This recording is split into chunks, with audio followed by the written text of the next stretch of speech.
네, 환영해 주셔서 감사합니다. 앞서서 말씀 전해 주신 목사님들의 말씀을 거의 빠르게 이렇게 해가지고 거의 이게 듣고 왔거든요.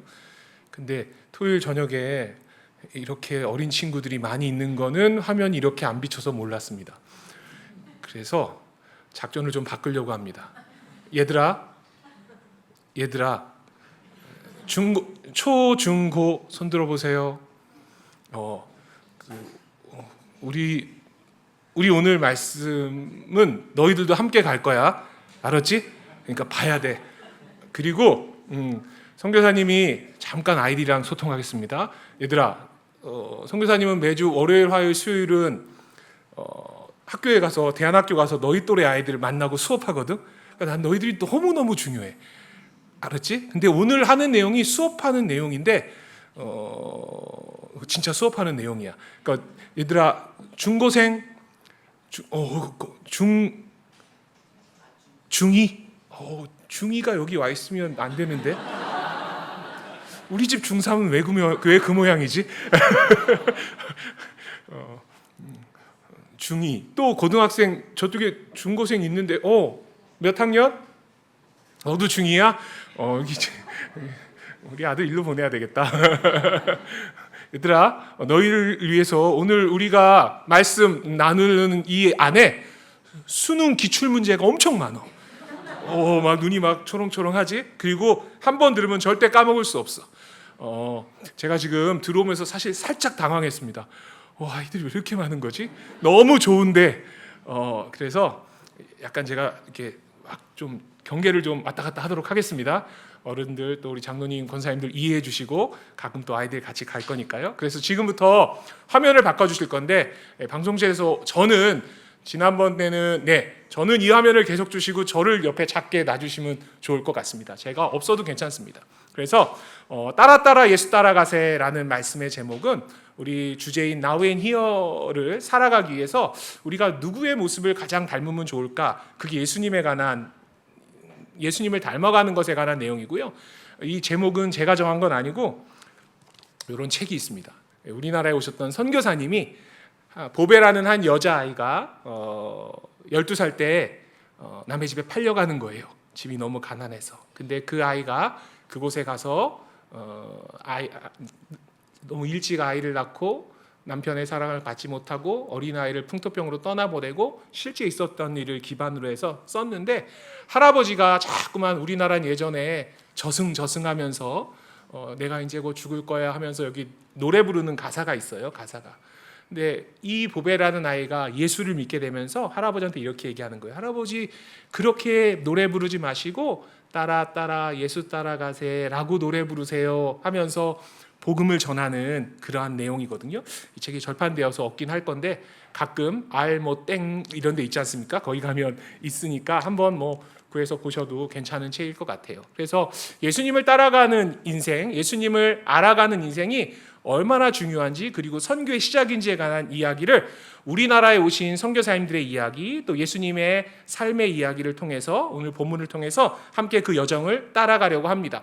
그래서 우리 마태복음 24장 14절 말씀을 함께 읽으면서 시작하겠습니다. 시작. 이 천국 복음이 모든 민족에게 증언되기 위하여 온 세상에 전파되리니 그제야 끝이 오리라. 마태복음 24장 14절 말씀입니다. 자, 우리 다음 세대만 한번 읽습니다. 시작. 얘들아 이러면 안 돼. 얘들아 이러면 안 돼. 아직 초반이잖아. 자, 다시 큰 목소리로 시작. 모든 민족에게 증언되기 위하여 온 세상에 전파되리니 그제야 끝이 오리라. 마태복음 24장 14절 말씀. 뒤에 중이 이름 뭐야? 주원이 맞아? 주원? 주원. 이름 내가 기억하고 있을 거야. 알았지? 내가 부르면 대답해야 돼. 그리고 네가 막 다음에 시킬 수 있어. 자,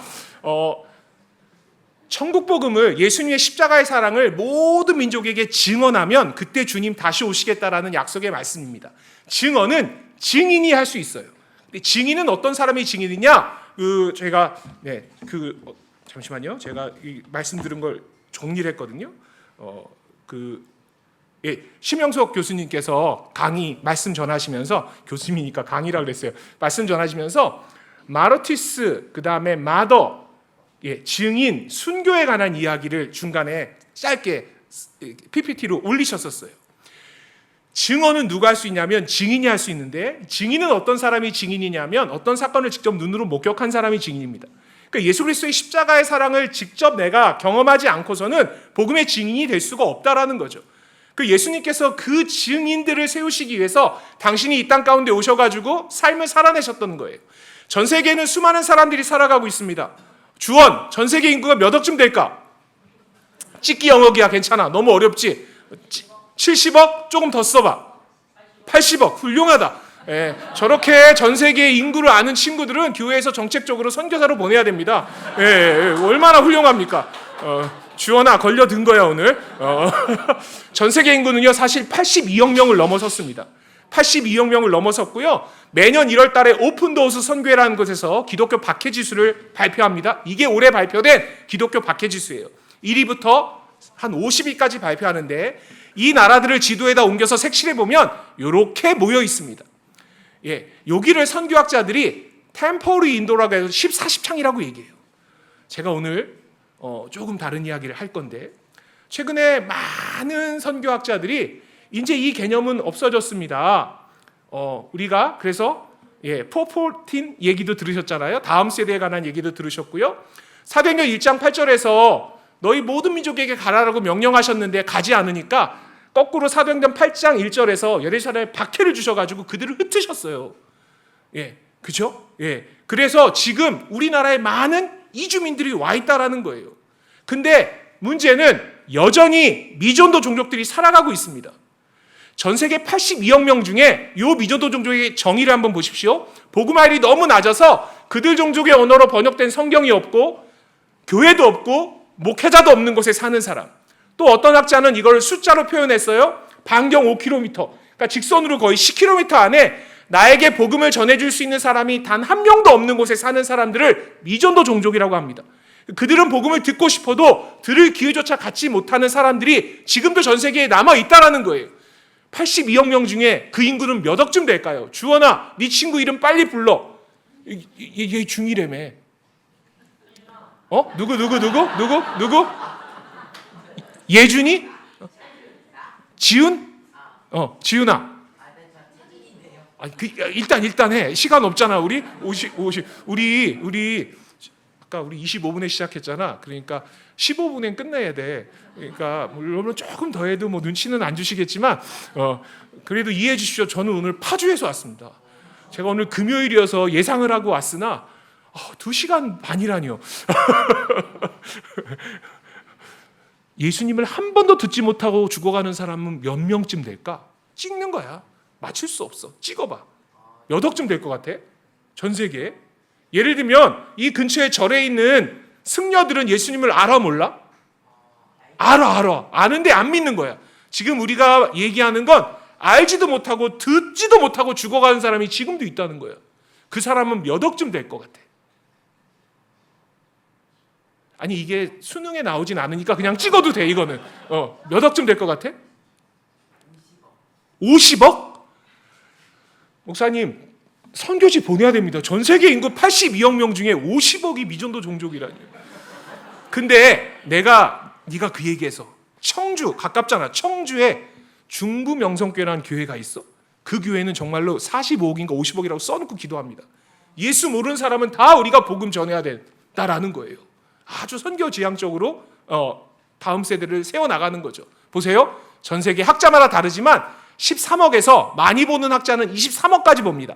대충 전 세계 인구의 20억 명 가까이 되는 사람이 예수님을 모르고 죽어간다라는 거예요. 4명 중에 1명은 예수님을 듣지도 못하고 죽어가는 사람들이 지금도 전 세계에 흩어져 있다라는 겁니다. 그래서 GBT라는 성경 번역 선교회는 홈페이지에 가시면 이게 있어요. 모국어로 사용하는 제자들을 만들어야 됩니다. 왜요? 아까 미전도 종족의 개념 가운데 제일 먼저 쓰여있던 게 뭔데요? 그들의 언어로 된 뭐가 없다고요? 성경이 없다고요. 하나님의 말씀만 있으면 그 말씀에는 우리의 심령과 수영원을 쪼개는 힘이 있으니까 성경만 전해지면 그 성경 보다가 예수님 믿습니다. 그런 분들 이야기인지 할 거예요. 전 세계의 언어가요, 알려진 것만 약 7,100여 개의 언어. 신구약이 다 번역된 나라가요, 몇 개 언어 안 됩니다. 1,000개가 안 돼요. 그리고 신구약의 일부, 성경 일부, 그렇게 조금이라도 번역된 것 빼고도 아직 3천여 개의 언어, 종족들이 예수님을 모른다는 겁니다. 그들 가운데 우리에게 온 사람도 있죠. 근데 여전히 아무도 가지 않는 곳에 남겨진 사람들이 있다라는 거예요. 지금 여기서 우리가 선교사적 삶을 살아가는 거 너무 중요하죠. 근데 왜 오늘 우리가 선교사적 삶을 살아야 되냐 하면 성령님이 나를 부르실 때 내가 아멘하고 나아가기 위한 준비의 과정입니다.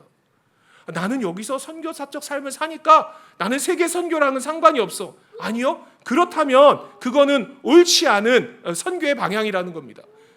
다음 세대 중요하죠. 예. 근데 우리의 다음 세대는 복음을 들을 기회를 갖고 있다고요. 그러니까 예배 드려야 됩니다. 가정 예배 드리십시오. 이 말씀 드리잖아요. 목사님께서. 중요한 건 저 다음 세대 가운데 예수님을 듣지도 못하고 죽어가는 친구들이 있다라는 거예요. 이주민들이 우리나라에 많이 옵니다. 그러니까 그 이주민들에게 전도하면 세계 선교가 끝난 겁니까? 아니요. 아직도 그들 고향에 관한 정보를 우리가 이렇게 듣고 오지 못하고 그 현지에 남아있는 그들에게 누군가 가서 복음을 전해야 된다는 거예요.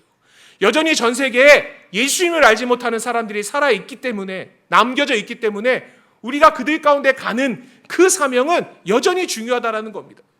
그래서 어디로 가는지, 우리가 어떻게 살아가야 되는지는 너무 중요한데 그 답이 누구에게 있느냐? 예수님께 있다는 거예요. 오늘 우리가 함께 읽은 성경 구절은요, 너무너무 잘 알고 있는 구절입니다. 우리는 이 말씀을 통해서 주로 어떤 메시지를 많이 듣냐 하면, 저도 그렇게 들어왔고요, 이 메시지를 많이 듣습니다.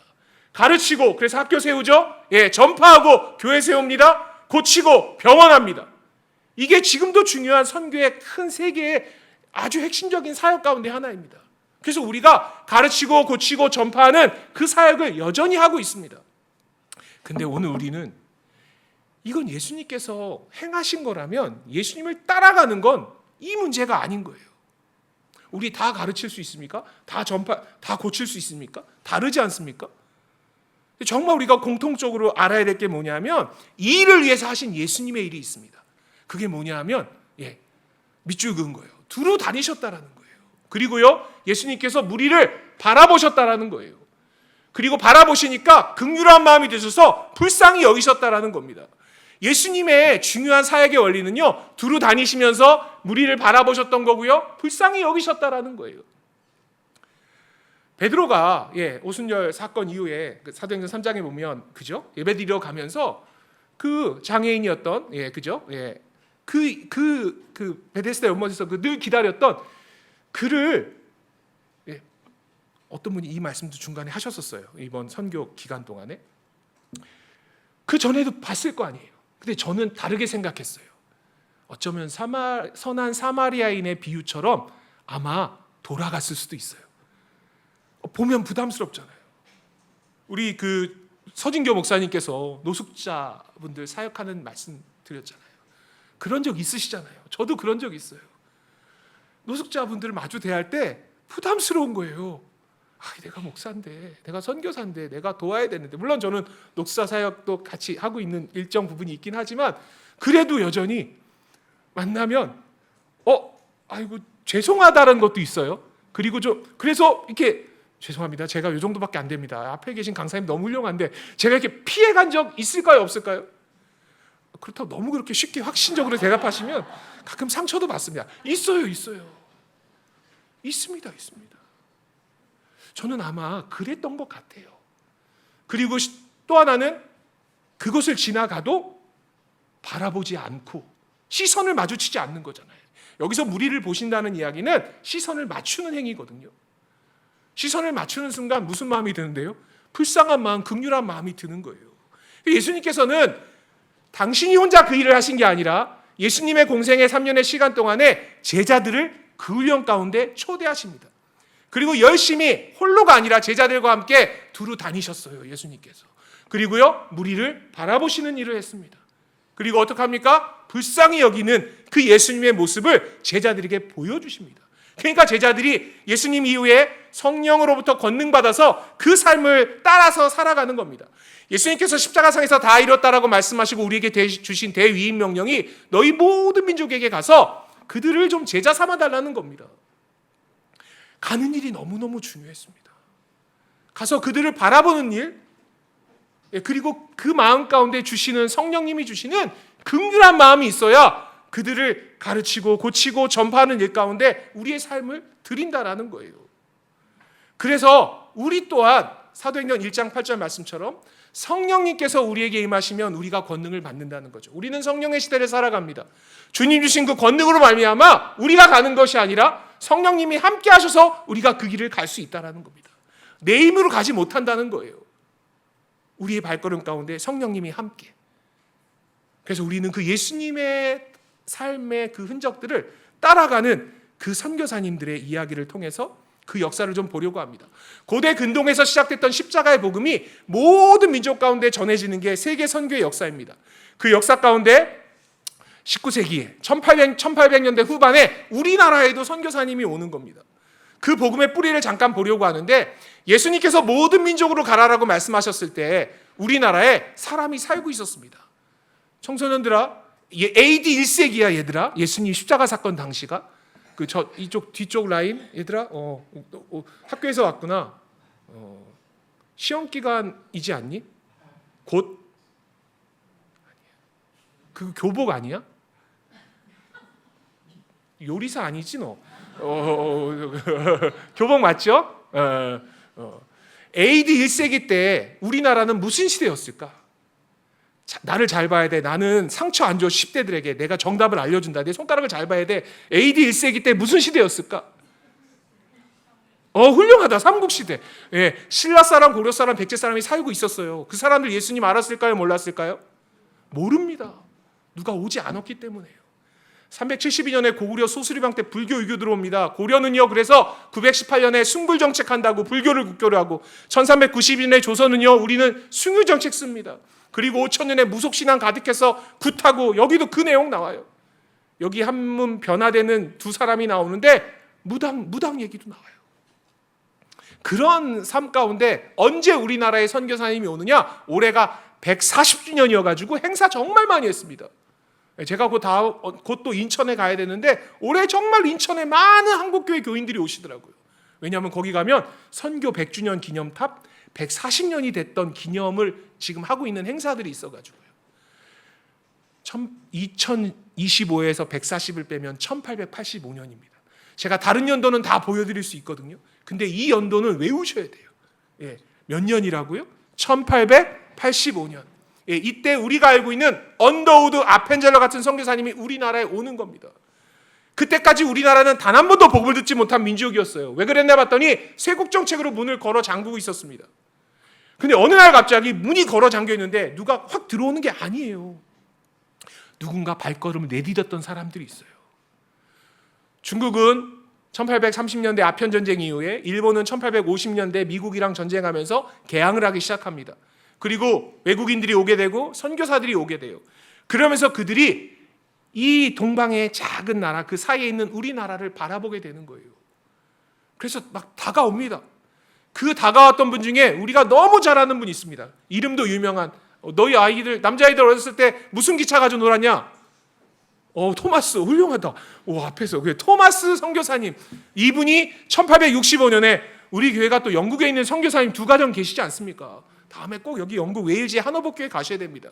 이분이 1865년에 우리나라에 들어오려고 했는데 쇄국 정책으로 쫓겨납니다. 그 다음에 다시 배 타고 우리나라에 들어와요. 중고생 수능 기출문제. 1866년은 병인년이었어. 얘들아 병인년에 일어난 박해는 병인 박해. 따라와야 돼. 막 먼저 가면 안 돼. 병인년에 일어난 박해는 병인 박해. 병인 박해 때 프랑스 신부 9명도 목베임 당해, 처형당해. 그 일 때문에 미국 상선이 우리나라에 오면서 제너럴 셔머너, 제너럴 셔머너 사건이 그때 일어나게 되는 거예요. 물론 병인 양요도 일어나지. 그건 또 프랑스랑 연결되어 있고. 그 1866년 병인 박해가 일어났을 때 이 선교사님 중국에 있었거든요. 그때 이런 글을 본국에 편지 보냅니다. 함께 읽겠습니다. 시작.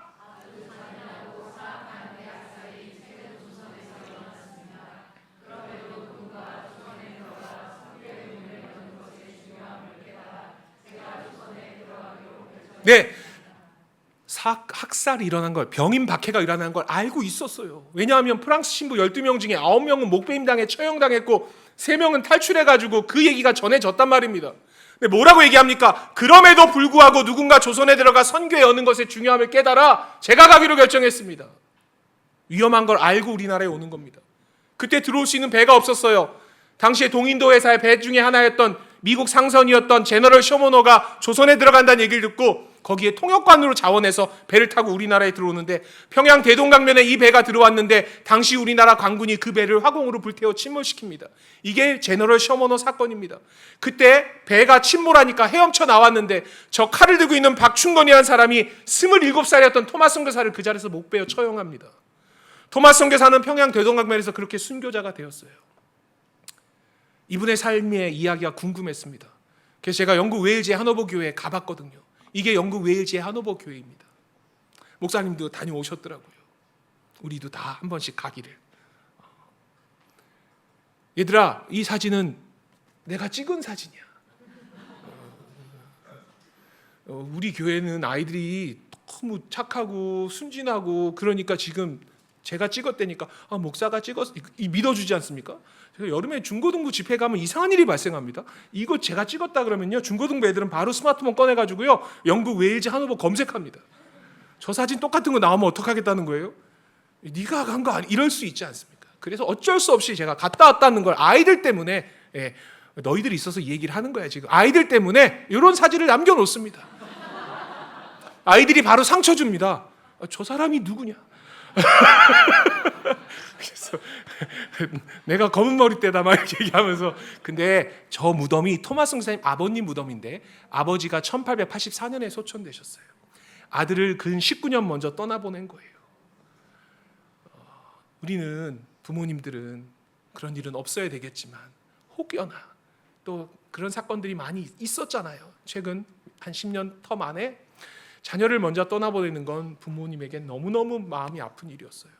근데 이 토마스 선교사님이 아버님이 더 마음이 아팠던 건 아까 토마스 선교사님이 지금 조선이 너무 위험한데 누군가 선교하러 가야 돼요라고 편지를 보냈지 않습니까? 그 편지를 받았던 이 교회 담임 목사님이 아버님이었어요.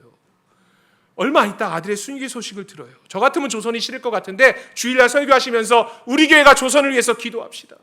여러분 영국 웨일즈 하노버 교회는요 지금 10여 명 되신 어르신들도 아주 시골이니까요.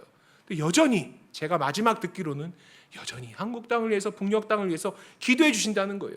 그 간절한 기도로 중국에 있었던 이 존 로스라는 선교사님이요 중국 심양에 가면 이 교회가 있습니다. 제가 석주 전에 갔다 왔거든요. 저걸 찍어 왔어요. 똑같은 걸. 근데 이 교회가 원래 삼작교회고요. 한 2,000명 이상 예배드리는 교회였는데 지금 중국이 코로나 이후에 문을 닫아버렸어요. 이게 되게 중요한 곳인데 이곳에서 우리나라의 그 성경이 번역된 곳이거든요. 이 존 로스라는 선교사님이요 우리나라에 들어오려고 하는데 못 들어옵니다. 우리나라 사람 좀 바라보려고 다가가려고 예수님 따라 우리나라에 들어오려고 했는데 세국 정식으로 못 들어오는 거예요. 그때 이분이 멋진 말을 남깁니다. 이 시대 최고의 선교사는 그 나라 말로 된 성경책입니다. 제가 조선 사람들 만나지 못한다면 그 나라 말로 성경책 번역해 주겠습니다. 아까 미전도 종족 얘기할 때 성경이 없는 사람들이요. 이분이 우리말을 알아야 성경을 번역하지 않겠습니까? 그래서 당시 고려문이라는 곳에 이분이 옵니다. 고려문이 어디냐면요 연암 박지원 선생이 열화로 갈 때 의주 거쳐서 넘어갔던 데가 고려문이에요. 여기 사실 요즘 여기 못 가는 곳인데 중국 현지에 조금 간부 있는 분이랑 해가지고 요번에 가서 여기가 고려문입니다. 도시가 중간에 열차 타고 가다 내려가지고 차 타고 한 30분 들어가서 걸어서 한 1시간 가서 찍은 거예요. 저희랑 같이 갔던 중국인은 현지인은 도대체 여기를 왜 가냐고. 저희 가서 또 막 기뻐하면서 찾았다 이러면서 사진 찍으니까 그 사람은 이해가 안 가는 거죠. 그리고 그 고려문이라는 곳이 지금은 변문진이라는 이름으로 남겨져 있습니다. 이곳이 우리나라랑 중국이랑 무역하는 곳이었어요. 봄 가을에. 그러니까 거기에 상인들이 있었던 거예요. 이분이요 상인 고용해가지고 우리말 공부하기 시작했습니다. 성경 번역해줘야 되니까. 우리말 공부 어려웠습니다. 그래서 후배들을 위해서 코리안 알파벳 책을 만들어줬어요. 기역, 니은, 디귿, 리을, 각야, 거겨 보이시죠? 이건 인칭대명사예요. 나, 우리, 너희, 님자, 님자의 대사람들. 야 중고생 애들 니네 영어 고우, 웬트 고운 이런 거 힘들잖아.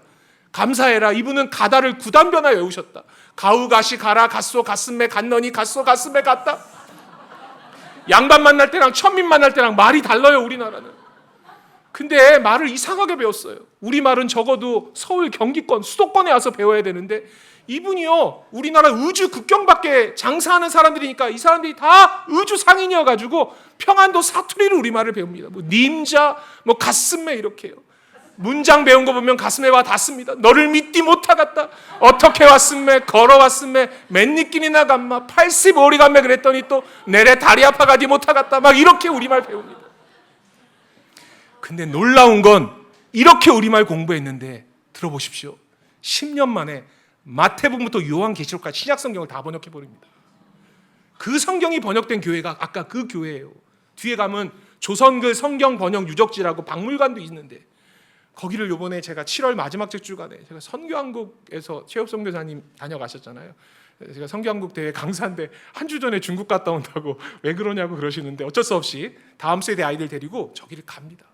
근데 이 성경이 번역된 거예요. 그러니까 이 평안도 사투리 된 성경책 누가 읽고 은혜 받겠습니까? 평안도 분들이요, 성경 보다가 예수를 믿게 되는 거예요. 그러니까 그분들이 뭐하냐? 기도합니다. 하나님이 닫혀진 조선의 문 열어주십시오. 그러니까 이 닫혀진 조선의 문이 어떻게 될까요? 기도하니까 어떻게 되겠니? 열어주세요. 기도하니까 열립니다. 얘들아 10대 꼬마 봐봐, 이거 열린다. 봤냐 니네? 야 니네 다시 봐. 슬로우 비디오 천천히 열릴 거야. 열렸지?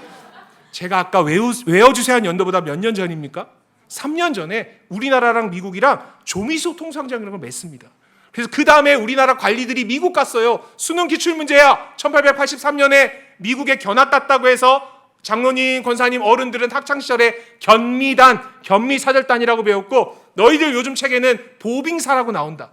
예, 이분들이요 서부에서 열차 타고 워싱턴 가가지고 미국 대통령 만나러 갑니다. 열차 타고 가는 내내 수많은 미국인들이 킥거리고 웃었어요. 왜 웃나 봤더니 우리나라 관리들이 미국 대통령 만나러 가는데 이 모습 이대로 갑니다. 실내 들어가면 외투랑 모자를 벗는 게 예의인데 우리나라 양반들은 외출하면 의관을 갖춰야 되니까 또 물어봐요. 미국인들이 머리에 그게 뭐냐고 통역해가지고 막 물어보는데 대답하니까 또 통역이 필요 없었어요. 머리에 쓴 게 뭐니 얘들아? 갓! 미국 사람들 바로 알아들어. 당신들 머리에 그게 뭐요? 그랬더니 지금 뭐라고 얘기한 거예요? 하나님이다. 이 민족 대단한 민족입니다. 선교사님 들어오기 전에 머리에 하나님 모시고 다니죠. 성경 번역해 놓죠. 그러니까 선교해요. 여러분 근데 그 열차에 3일간 같이 여행했던 가우처라는 목사님은요 볼티모어에 가면 이 러블리레인 교회가 있습니다. 주일날 교회 와서 설교하시는 거예요. 여러분 내가 조선민족 만났는데 그 민족 예수 모릅니다. 우리 교회가 기도하고 헌금합시다. 수많은 미국인들이 열차 안에 같이 탔다고요. 바라보는 건 다른 문제예요. 그 열차 안에 얼마나 많은 미국인들이 그분이 10여일간 열차 타고 갔는데 다 지나가면서 쳐다봤는데 시선을 두고 바라본 건 다른 거예요. 그러니까 이분은 긍휼한 마음이 든 거예요. 그 민족 예수 모른다는 큰 3,000불이나 되는 재정을 선교부에 헌금했는데 또 문제가 발생해요. 선교부 목사님이 조선을 몰라요. 그럼 어떻게 선교합니까? 이 목사님이요 가만 안 있습니다. 선교 지향적 목회하시니까요 찾아보니까 일본의 맥클레이라는 선교사님이 알고 있었어요. 선교사님 조선 정보 좀 알아주세요. 저분이 1884년 6월 달에 얘들아 너희가 아는 김옥균 씨의 도움으로 우리나라에 들어와가지고 고종임금 만나서 2가지 윤허를 받아냅니다. 우리나라에 의사랑 언어 선생님은 좀 보내주십시오. 이 정보를 먼저 믿은 유럽의 북미의 오세아니아의 크리스찬들에게 전하는 거예요. 지금 선교사 목회자는 못 들어가는데 누가 갈 수 있다고요? 의사랑 언어교사 갈 수 있습니다. 그 정보가 들리니까 기도하는 사람들이 있었어요. 그리고 헌금하는 사람들이 있었어요. 사도행전 13장에 바울과 바나바를 선교사로 보낼 때 성령님이 이렇게 말씀하시죠. 바울과 바나바를 교회에서 분리해라. set apart라고 되어 있습니다. 그리고 교회가 뭐 하냐면 기도하며 금식함으로 그들을 보냅니다. 여기서 금식한다는 얘기는 선교 헌금하는 거예요. 옛날 우리 어머님들, 권사님들 한 끼 식사 금식하시면 성미 내셨잖아요. 그렇게 해서 목사님들, 가난한 교회 목사님들 한 끼 채워가시고 성도님들 가운데 가난하고 힘든 분들 새벽 예배 드리시면 오셔서 이렇게 가서 한 끼 자녀들 밥해 먹이고 그 정보에 기도로 재정으로, 삶으로 누군가 반응하는 겁니다. 한 번만 따라해 주세요. 선교의 시작은 정보에 반응하는 것이다. 그 정보에 반응하는 사람들이 세계를 품은 그리스도인입니다. 그때 들렸던 정보가 이 정보인데 함께 읽겠습니다. 시작.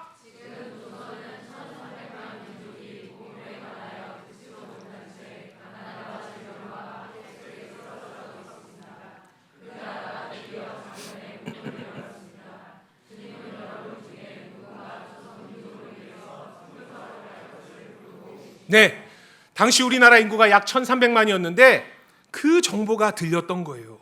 그러니까요, 수많은 세계를 품은 그리스도인들이 예수님을 따라가기로 작정했던 사람들이요, 기도하고 헌금하고 그 길을 오는 거예요. 이유는 딱 하나였어요. 하나님이 그들을 사랑하셨어요. 하나님의 시선이, 예수님의 시선이 그들 가운데 있다라는 걸 성경을 통해서, 말씀 통해서 알았던 사람들이요, 당시 인터넷 없었습니다. 우리나라가 어떻게 사는지 뭐 하는지 아무것도 모르고 그 땅 가운데 주님을 알지 못하는 사람들이 1300만이나 있습니다. 그래서 우리는 그들 가운데 가야 됩니다. 우리나라에 찾아옵니다. 배 타고요, 평균 40여일 걸렸습니다. 초창기 때. 일본 거쳐가지고 우리나라 인천에 도착합니다. 1885년 4월 5일 부활주일날 우리나라에 왔던 분이 우리가 너무 잘 아는 언더우드 아펜젤러 선교사님이에요. 그분들이 왔던 그 해를 기념하려고 인천에는요, 이렇게 1885년이라고 놀랍게 저 조형물은 교회가 만든 게 아니라 인천 중구청에서 만든 거예요. 인천의 역사를 찾다 보니까 선교사들이 온 이게 너무너무 중요하다. 그래서 그걸 기념해 놨습니다. 그리고 교회는 이걸 세워놨죠. 한국 기독교 100주년 선교 기념탑. 제가 곧 또 팀들이랑 교회랑 여기를 가거든요. 정말 귀한 자리입니다. 근데요, 우리는 장로교회에 뿌리를 두고 있으니까 손을 들고 무릎을 꿇은 분은 아펜젤러 부부인데 이분이 언더우드 선교사님이에요. 사실 언더우드는 인도에 가기로 했던 선교사님이었습니다. 인도 말도 했고요, 의학도 1년 준비했고요, 인도에 함께 하기로 했던, 사랑하는, 교제했던 자매도 있었어요. 인도에 가기만 하면 되는데 자기는 인도 선교가 결정되어 있으니까 조선에 관한 정보를 듣고 긍휼한 마음이 들었거든요. 선교지가 결정 안 된 친구들 찾아가서 네가 조선에 가라고 하는데 아무도 조선은 가려 하지 않아요. 아무 정보가 없으니까요. 어느 날 언더우드에게 성령님이 찾아오셔서 이렇게 말씀하십니다. 언더우드야, 조선은 한 사람도 없어. 어떻게 하면 좋겠니? 그래서 언더우드가 조선에 가기로 결정합니다. 그 과정에 여러 가지 이야기가 있지만 그 얘기는 좀 건너뛰고요. 여러분이, 근데 문제가 있었어요. 인도에 함께 하기로 했던 여자친구에게 조선에 같이 가자고 얘기했는데 여자친구가 물어보는 거예요. 언더우드, 조선은 뭘 먹고 살아요? 이 자매가 이런 거 물어볼 때 바짝 긴장해야 되거든요. 예, 저도 아내가 갱년기의 이 시기를 보내던 최근, 작년 뭐 이게 있어가지고요. 예전엔 괜찮았는데, 그죠? 근데 말 잘못했다가 저희 자녀들은 막 긴장했어요. 엄마 아빠가 이렇게 소원하게 지내는 걸 처음 봤잖아요. 둘이 막 그런 얘기도 했었대요. 야, 넌 누구 쫓아갈 거야? 근데 언더우드는 용감한 남자였어요. 언더우드, 조선은 뭘 먹고 살아? 그랬더니 이렇게 대답합니다. 나 몰라요. 이건 큰일 나는 거거든요. 거기 병원은 있어요. 그랬더니 나 그것도 모르겠어요. 그럼 도대체 뭘 알고 갑니까? 언더우드가 아는 게 딱 하나 있었어요. 이렇게 얘기합니다. 나 그 땅에 대해서 아는 게 없는데 그 땅에 1000만 명에 넘는 사람이 예수 모르고 죽어간다는 얘기는 내가 들어서 압니다. 난 그래서 그 민족에게 가야 합니다. 언더우드는 헤어지고 우리나라에 오는 거예요. 그 여인과 이 일 때문에 헤어지고 옵니다. 그리고 우리나라에 와서 거리에서 복음 전하면서요, 당시에 교육사역을 할 수 있었으니까 거리에 버려진 아이들, 아펜젤러 선교사님은 자연스럽게 베제라는 학교에서 양반 자제들 중심으로 교육을 했다면 초창기에 언더우드는 고아들 데려다가 학교했습니다. 찾아다니니까 거리에 버려진 아이들이 너무 많으니까 긍휼한 마음이 드니까 데려다가요. 언더우드 선생님 입양해서 키운 아이 중에 한 명이 우리나라 김구 선생님이 주석하실 때 부주석하셨던, 어르신들을 아는 우사 김규식 박사님은 실제로 언더우드 선생님 양자였습니다. 이 학교 출신 중에요, 언더우드 학당 출신 중에 민노하는 선교사님에게 발굴됐던, 저 평양 옆에 진원파에서 내려왔던 한 청소년이 우리 중학생 나이 때 그 아이가 선교사님 때문에 공부합니다. 그리고 성장해서 이런 글을 남겨요. 진실은 반드시 따르는 자가 있고 정의는 반드시 이루는 날이 있다. 이 말을 한 분이 누군지 궁금했어요. 제가. 저는 궁금하면 갑니다. 가야 됩니다. 그래서 또 여기 날아갔습니다. 이게 어디냐? 멕시코 과달라. 도대체 주변에선 그러죠. 너 왜 이러냐 도대체. 지금이야 뭐 불러주시고 하니까 그래도 비행기는 태워주시거든요. 제가 뭐 이런 건 아니어도. 근데 저 때는 저기 가고 싶어서 갔어요. 찾는 것도 쉽지 않았는데 이게 바로 그 호텔이거든요. 10대 애들이 안 믿으니까 찍는 거예요. 간 걸 자랑하려는 게 아니라. 저 뒤에 이 기념판이 뭐냐면 동판이 도산 안창호 선생님이 멕시코의 애니갱이라고 하죠. 알로에 농장에서 일했던 당시 이민자들을 통해 가지고 독립군 군자금 모금해 가지고 왔던 거예요. 그 역사적 사건이 있는데 이 도산 안창호 선생님이 그 선교사님의 발걸음 때문에 다가가서 바라봤고 긍휼한 마음이 드셔서 선교사님이 이 말 한 거예요. 얘야, 너 배고프고 너 공부하고 싶어? 그럼 너 우리 학교야. 내가 재워주고 먹여줄게. 여러분, 근데 이 도산 안창호 선생님이 어느 정도 대사회적으로 영향력이 있는지 한 뉴스를 통해서 우리가 볼 수 있습니다. 코로나 바로 후인가요? 전이었던 것 같아요. 뉴스 한 편 보겠습니다. 미국 캘리포니아주 하원 의회에서 도산 안창호의 날 결의안이 채택됐습니다. 도산 선생의 리더십이 미국 한인 사회 정착에 큰 역할을 했다며 그의 탄생일인 11월 9일을 도산 안창호의 날로 선포한 겁니다. 최동혁 특파원이 취재했습니다. 미국 캘리포니아주 하원이 도산 안창호의 날 결의안을 채택했습니다. 최스코 주 하원의원, 샤론 커크 실바 주 하원의원 등이 발의한 이번 결의안은 현지 시간 13일 주 하원에서 만장일치로 통과됐습니다. 주 하원은 또 8.15 광복절 73주년 축하 결의문도 함께 채택했습니다. 캘리포니아주 의회는 올해부터 해마다 도산 선생의 탄생일인 11월 9일을 도산 안창호의 날로 선포한다고 밝혔습니다. 결의안을 보면 도산 선생은 한국인들에게 인도의 마하트마 간디와 같은 존재라며 도산의 리더십이 미국에서 한인 사회가 성공적으로 정착하는 데 큰 역할을 했다고 밝혔습니다. 도산 안창호 선생은 지난 1902년 샌프란시스코에 도착한 뒤 1926년까지 모두 3차례 미국을 왕래하며 초기 한인 사회의 결속과 조국 독립운동에 앞장섰습니다. 미 캘리포니아주 로스앤젤레스 고속도로 구간에는 도산 안창호 선생의 이름을 붙인 인터체인지 표지판도 설치되어 있습니다. 주 상원에서도 이번 결의안이 채택되면 캘리포니아주의 첫 외국인 기념일이 제정되는 겁니다. 로스앤젤레스에서 KBS 뉴스 최동혁입니다.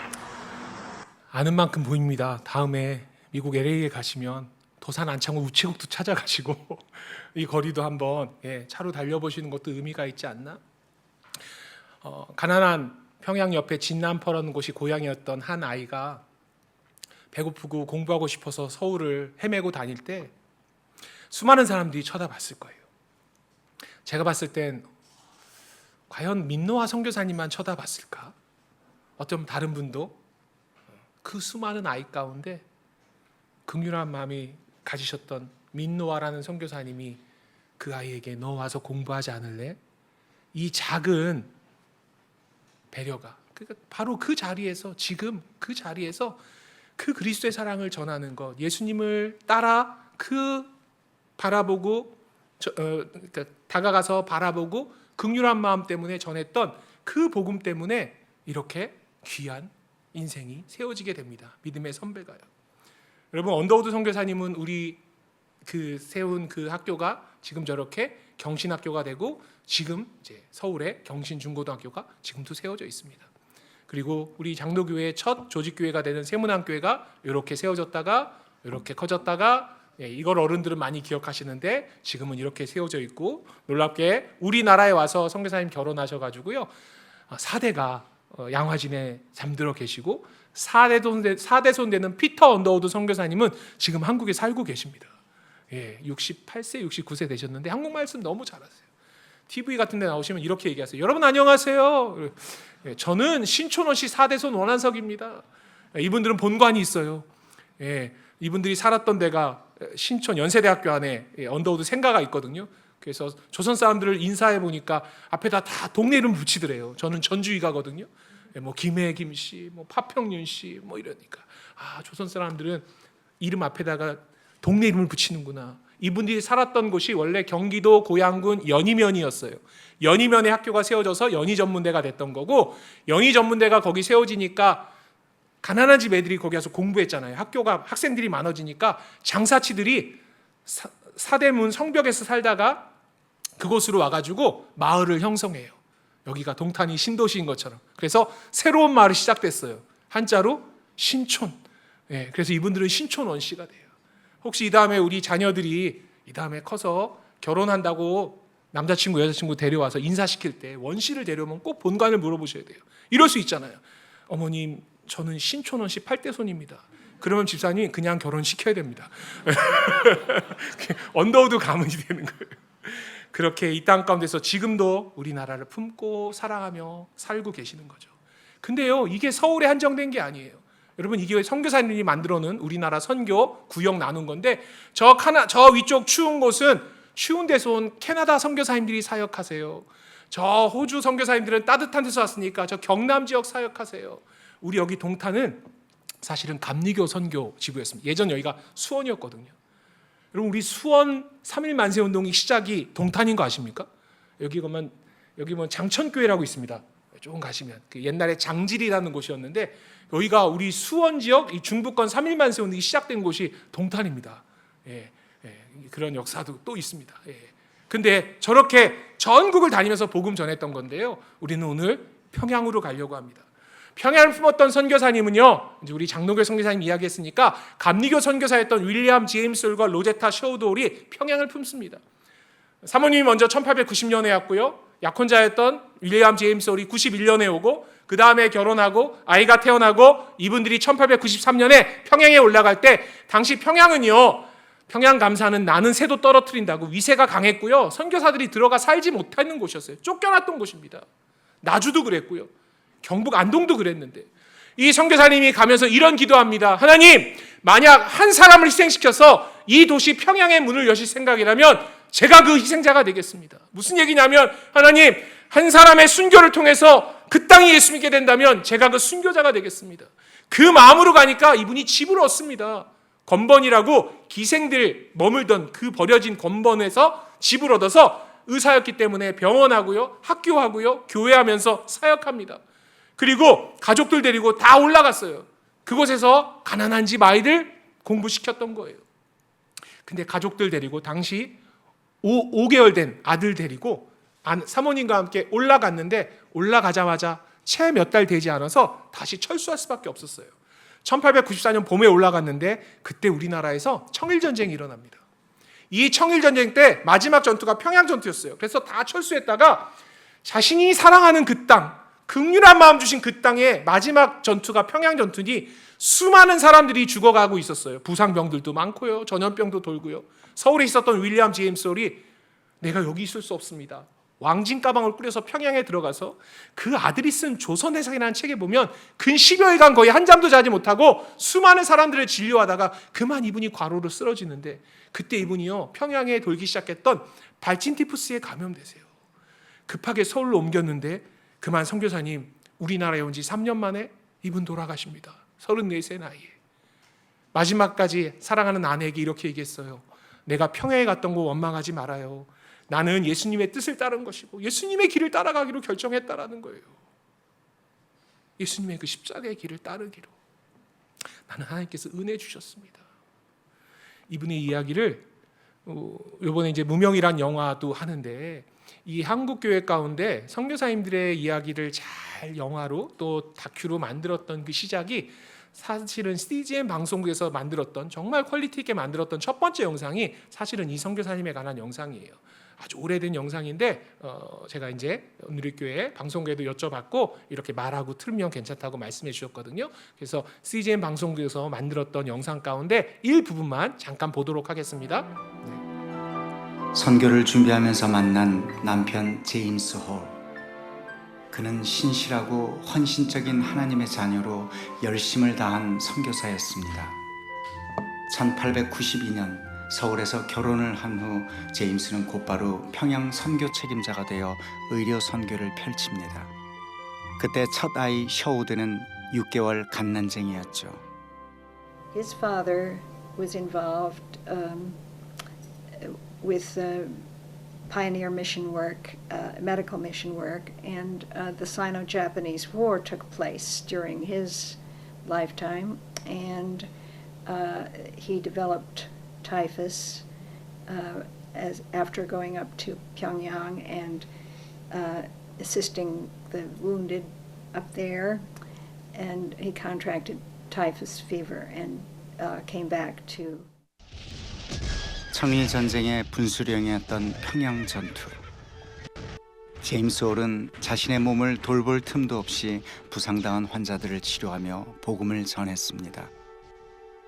그의 마지막 죽음의 순간도 로제타의 일기 속에 남아 있습니다. 남편의 눈은 슬픈 듯 나를 바라보았고 띄엄띄엄 사랑한다고 말해주었다. 마지막으로 애써 나에게 하려던 말은 내가 평양에 간 것을 원망하지 말라는 것이었다. 제임스는 말했다. 나는 주님을 위해 기꺼이 평양에 갔고 그분께서 그 뜻을 다 헤아려 주실 거라고. 혹시 울음소리가 들릴까 싶어 안간힘을 쓰며 울음을 참아야 했다. 그러나 아무리 애를 써도 베개는 눈물로 젖었고 한 번도 하지 않았던 애원의 기도가 터져 나왔다. 사랑하는 남편을 데려가지 말라고.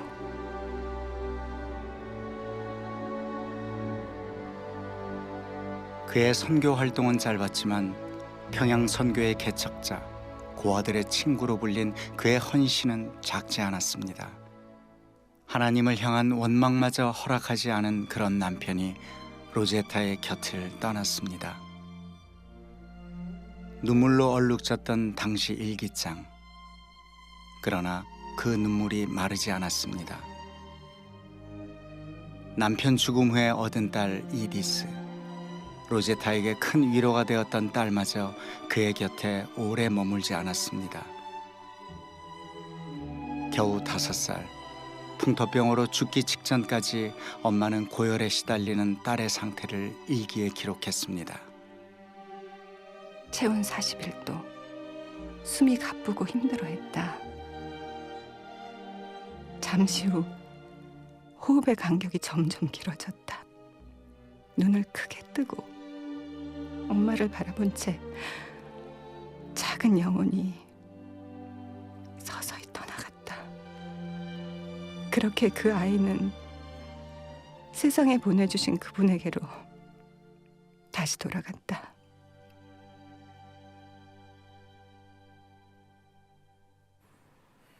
The early women missionaries. And the first is what was the hardest, I think, was trying to raise their children, because 1 out of every 7 of the missionary children died. And in Korea, I think it was about 1 in every 2 children died in those years before antibiotics. And some women lost all of their children because they had dysentery and typhus and typhoid and encephalitis and horrible, and the Korean children too. But this was a bond between Korean women and the missionary wives, is that they were always concerned about their children and trying to keep their children alive to grow up. 길을 모르니 나를 도와주소서. 자식마저 가슴에 묻고 참담했던 로제타의 마음이 일기 속에 선연합니다. 밤이 찾아오면 쓸쓸함도 함께 온다. 간절한 그리움이다. 제잘되던 어린 아이의 입맞춤과 작은 손이 없어진 지금, 그 아이가 없는 삶은 너무도 힘겹다. 그러나 우리가 이해하지 못하는 다른 이유로 하나님께서는 그 아이를 데려가셨으리라. 선교사님이 남편 묻고 저 아이가 돌 됐을 때 뱃속에는 아이가 5개월이었는데 미국으로 가서 그 아이를 출산하는 겁니다. 그리고 미국에서 후원자를 모집해서 남편 이름을 딴 기홀병원이라는 병원을 1897년에 평양에 설립하기 시작합니다. 그 소식을 듣고 2 아이 손잡고 이 선교사님이 우리나라에 다시 들어오는 거예요. 당시 아들은 5살, 저 딸은 만으로 3살이었는데요. 다시 조선에 왔고 11월 10일 날 우리나라 인천에 도착했고 겨울은 좀 서울에서 나고 5월 1일 날 평양에 입성했습니다. 올라가는 과정 가운데 다 이질에 감염됐는데 엄마랑 오빠는 이겨냈는데 그 어린 딸은 이겨내지 못하고 5월 23일 날 이 아이가 사망해서 그 아이를 눈물로 남편 곁에 묻습니다.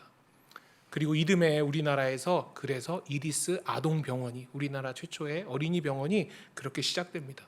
선교사님은 그때 하나님께 이렇게 기도해요. 저 아들을 붙잡고 하나님 아들 셔우드와 제가 좀 건강하게 해주셔서 조선 땅에서 끝까지 사역하게 해주세요.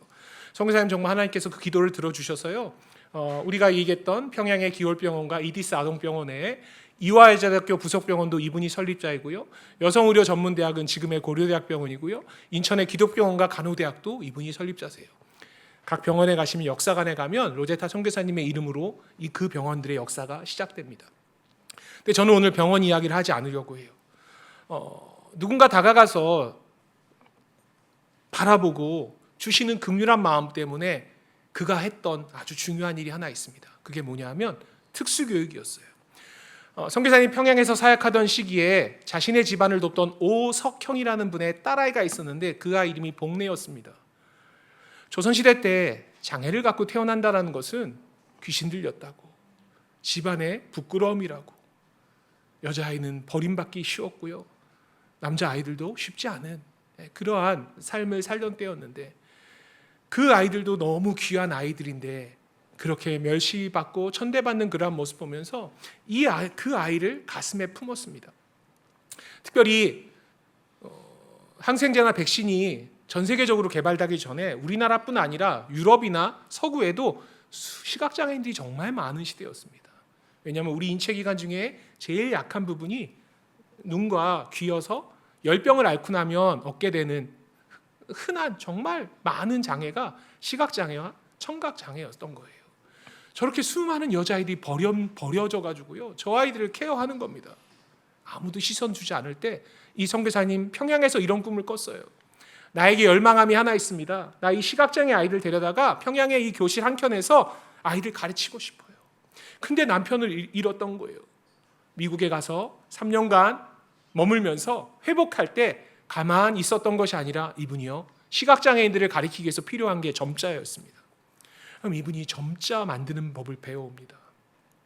제가 작년 4월에 대구에 가시면 경산 지나서 경산에 하양이라는 도시가 있는데 하양교회란 100년 넘은 오래된 대구 지역 초창기의 교회가 있습니다.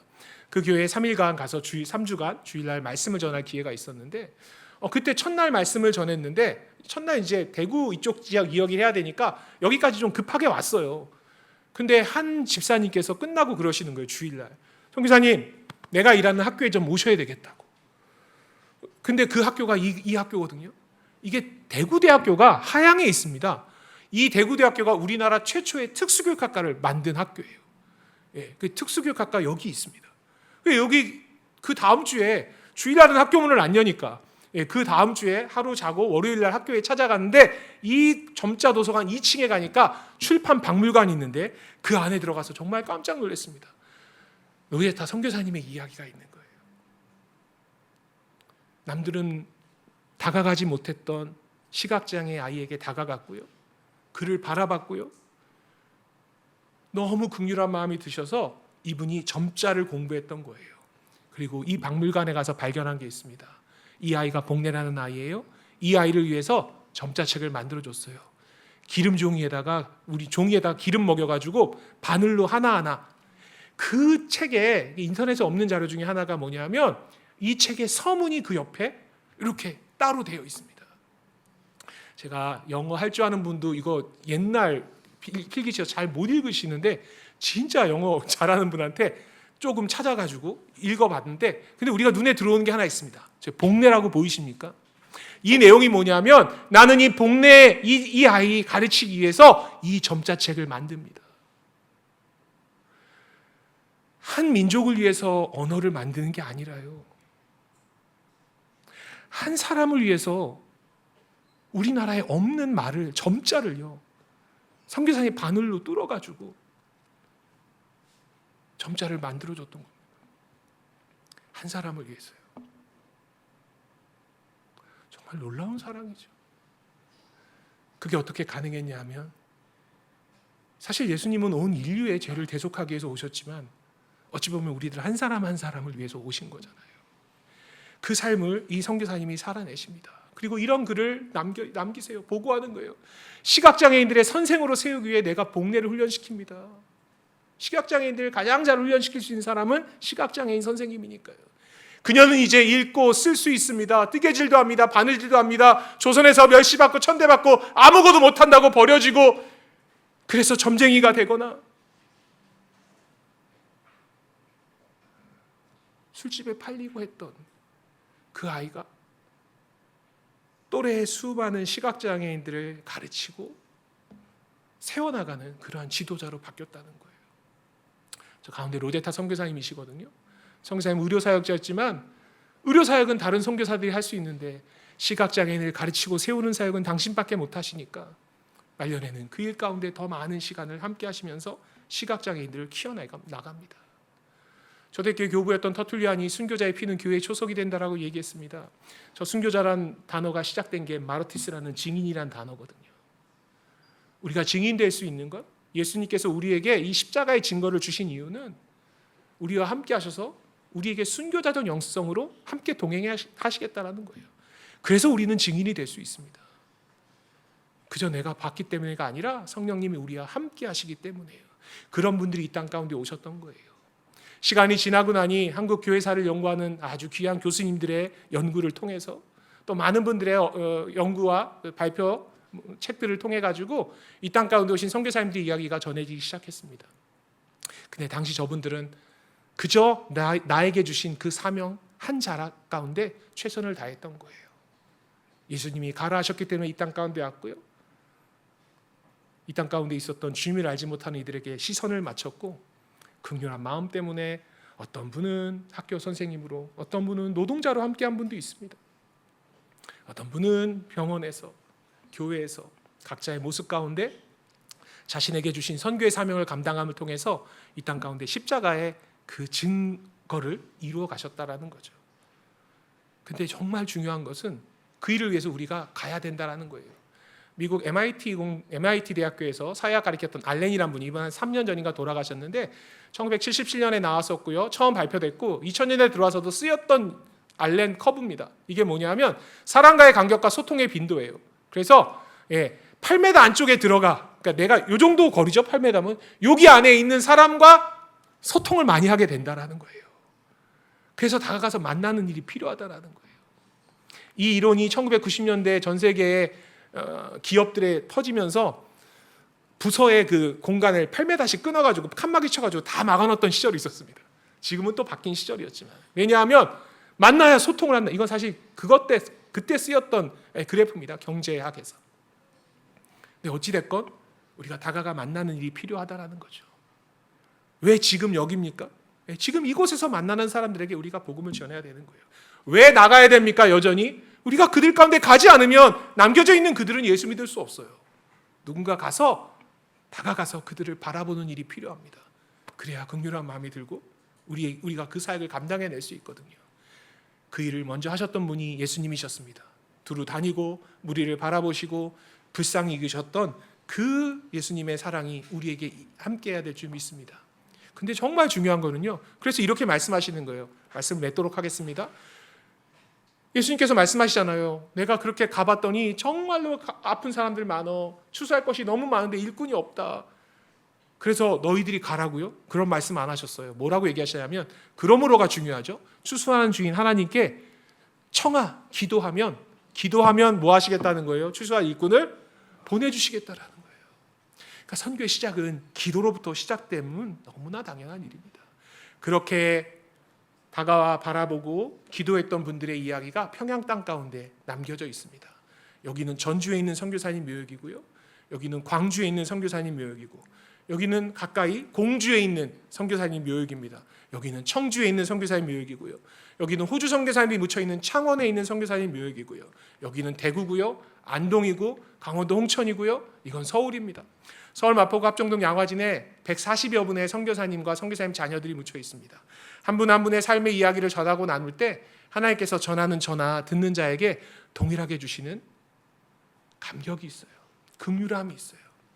다가갔기 때문에 책으로 보는 것과 그 현장에 쓰는 것은 너무나 다릅니다. 그러면서 우리에게 동일하게 주시는 말씀이 있어요. 흑암에 앉은 백성, 사망의 땅, 어둠의 그늘 가운데 죽어가는 너희 민족 위해서 내가 내 아들을 보냈고 그 내 사랑하는 아들이 땀과 눈물과 피쏟음을 통해서 너희를 내 자녀 만들었고 복음의 증인 만들었어. 이제 증인인 너희들이 그 사랑 전하고 나눠주면 안 되겠니? 우리에게 말씀하십니다. 우리 예수 믿은 지 얼마 되지 않습니다. 1600년의 불교 문화 여전히 남아있고요. 500년의 유교, 5000년이 넘는 샤머니즘. 근데 140여 년 전에 선교사님이 우리나라에 와서 예수 그리스도의 십자가의 사랑 전해줬기 때문에 우리가 지금 이 자리에 있습니다. 세계를 품은 그리스도인들이 예수님의 삶을 따라 기억하며 이 땅 가운데 왔던 것처럼 우리 또한 예수님을 따라가는 그 삶을 살아야 할 것입니다. 그래서 첫 번째 함께 읽겠습니다. 시작. 다가가는 이웃이 되어야 합니다. 두 번째요. 그들을 바라보는 친구가 되어야 됩니다. 그리고 마지막으로요.